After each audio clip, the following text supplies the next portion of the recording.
Why I rejected one of my best friends, who I used to be in love with. 4 years ago, I played in a local soccer league. One night, after the game ended, we decided to go out for drinks and celebrate. We were leaving the field when a small woman with short pixie-style hair approached me. She said she was a fan and wanted me to sign a t-shirt. The other guys on my team gathered around us, smiling with envious looks. She was absolutely stunning. Her name was Gema. I signed the t-shirt, and my best friend, Lincoln, asked if she would like to join us. All the guys agreed she should come along, but she protested, saying she would be the only woman. So, I said that my sister Anna would be there. We told her where we were going, and she said she would meet us there. I texted Anna, asking her to join us at the bar, pleading that she do me this favor. 30 minutes later, we were at the bar when Gema arrived, and a few minutes later, my sister showed up. My sister liked her, and we all had a great time. Gema danced with half the guys on the team, and I had a few dances with her. Before the night ended, she gave me her number and said that hanging out with us had been fun. Gema occupied my thoughts in the following days, but I wasn't the only one in this dilemma. Almost all the guys in the league liked her and wanted to go out with her, but no one took action, following our friendship code. I had indicated first that I liked her and wanted to go out with her, so the others could only fantasize about her. Gema and I became friends, but she also became friends with Lincoln and my sister Anna. The three of us spent a lot of time together. But after a few months, Gema and I started spending more time alone. A year later, our friendship deepened, and I still hadn't asked her out, even though I was fascinated by her. I didn't ask her out because it didn't seem like she was interested in me. I didn't want to risk losing our friendship. One night, we were having dinner at my house. I hadn't been with any other women since I met her because she was the one my heart desired, and I'd never felt this way about any other woman. I looked into her eyes and realized I was in love with her. I couldn't help it. I told her that I liked her and wanted us to be in a relationship. The surprise showed on her face, but she quickly recovered. She took my hands and hugged me. Gema told me that she liked me a lot, but only as a friend, and that she had never considered any romantic thoughts about us. This was exactly what I feared, losing our friendship. My heart broke, but I assured her that we would still be friends and nothing would change. Gema said she wasn't ready for a relationship and that even if she were, it wouldn't be with me. She hugged me, and before leaving, she told me I was a wonderful person. 3 months later, I was in Lincoln's neighborhood and decided to visit him. It had been a while since I had heard from him, and I wanted to know how he was doing. I stopped at the entrance and knocked on the door, and it took 5 minutes for him to answer. He was wearing a pair of shorts, shirtless, and smelled of sweat and sex. I began apologizing for ruining his night, but a familiar voice came from his room, asking who it was. Lincoln sighed, and guilt reflected in his eyes as he answered that it was me.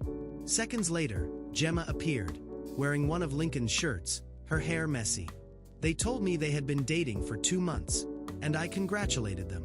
I forced myself to suppress my feelings for Gema because she was my friend and was dating my best friend. I was happy for her, and we remained friends, still spending time together. Seeing them so affectionate with each other in front of me didn't make me feel anything. I stopped playing in the local league because I was promoted to CFO at my company, and my schedule became busier.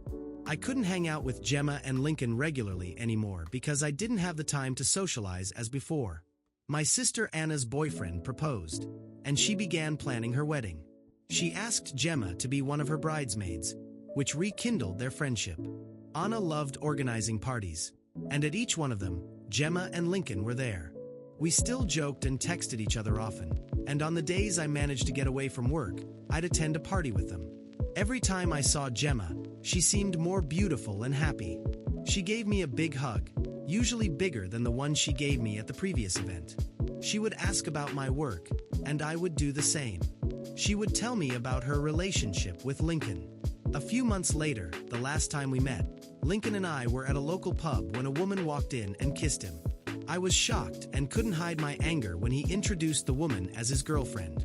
I left soon after and called Gema to find out what was going on between her and Lincoln. She told me they had broken up.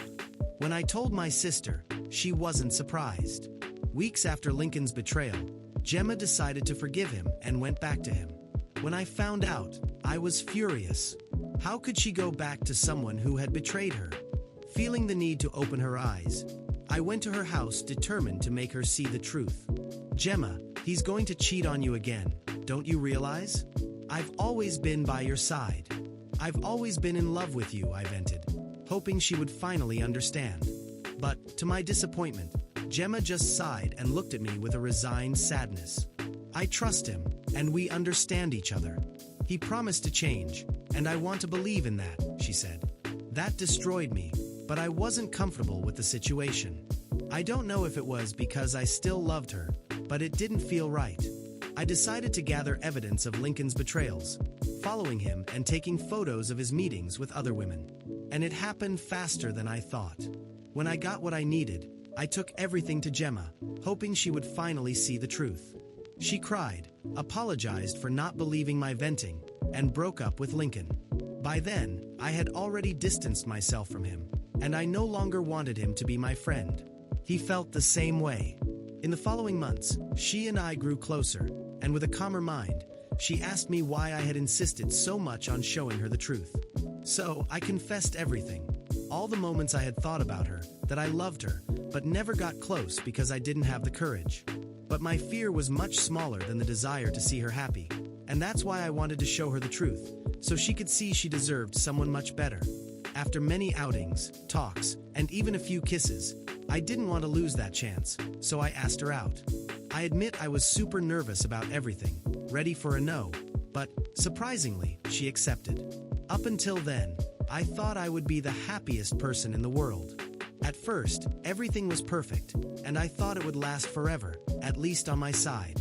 However, things began to change little by little. Gemma started to pull away.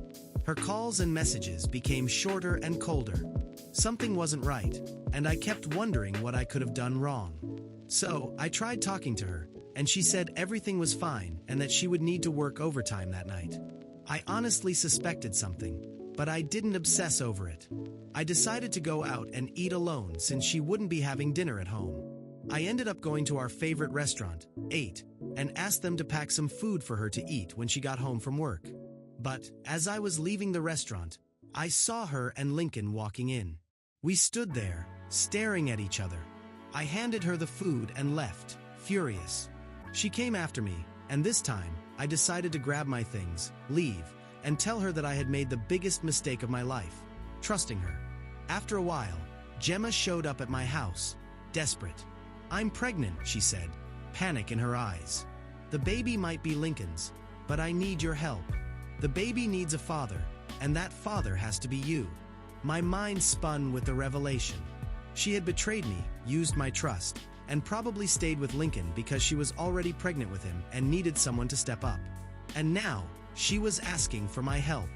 I stared at her, feeling a mixture of pain and anger. Gemma, I truly loved you, but I can't live like this, being the plan B, the backup for when things don't work out with Lincoln, I said. She started crying, apologizing, saying she wanted us to be together, and that Lincoln was a mistake from the past. But for me, it was too late. I knew that if I stayed, I would always be in Lincoln's shadow, always questioning her loyalty. I'm going to go my own way, Gemma, I said firmly. You made your choices, and now I need to make mine. I can't be the father of another man's child, and I can't live with someone who doesn't know what they want.